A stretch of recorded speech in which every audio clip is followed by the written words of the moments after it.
Hi mga mamis! Welcome back to my YouTube channel. This is Mami Ice TV. At ngayon naman pag-usapan natin ang tungkol sa mga sinyalis kung safe ba si baby sa loob ng tummy ni Mami. Number 1, intense cramping. Minsan normal, minsan hindi. Kapag nakaramdam tayo ng matinding sakit sa likod, kirot sa puson, at may kasamang pagdurugo, ito ay hindi talaga normal si baby sa loob ng tummy ni Mami. Kailangan talaga natin ang atensyon ng ating mga doktor para maagapan naman si baby.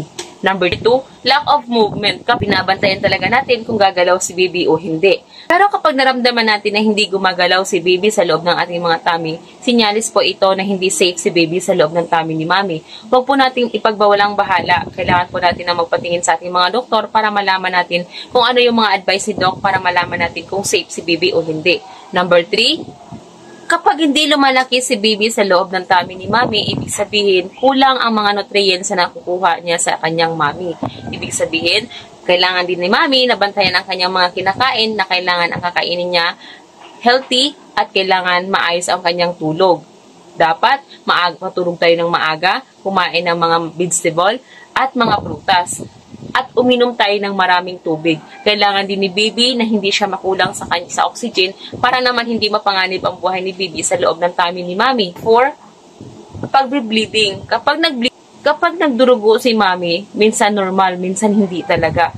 Kapag tayo ay nakaramdam ng pananakit ng puson, tiyan at likod, ito ay hindi normal. Ibig sabihin, kailangan natin ang atensyon lagi ng doktor para malaman natin kung ano yung dapat natin gawin at hindi dapat natin gawin. Number 5, kapag nagbago ang posisyon ng placenta, ibig sabihin, hindi maganda ang kalagayan ni baby sa loob ng tummy ni Mami. Lalo na kapag maaga naghiwalay ang placenta, ay magiging dahilan din ito ng miscarriage. Matinding sakit ng likod. Kailangan na natin magpatingin sa ating mga doktor kapag tayo ay nakaramdam ng matinding sakit sa likod, sakit sa puson, at may kasamang pagdurugo. Number 6, pagkawala ng heartbeat ni baby.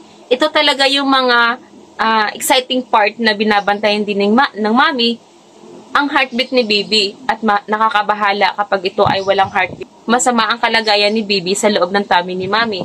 Kaya kailangan, sa tuwing check-up natin, kailangan talaga nating marinig at malaman kung ano yung kalagayan doon ni baby sa loob ng tummy ni Mami.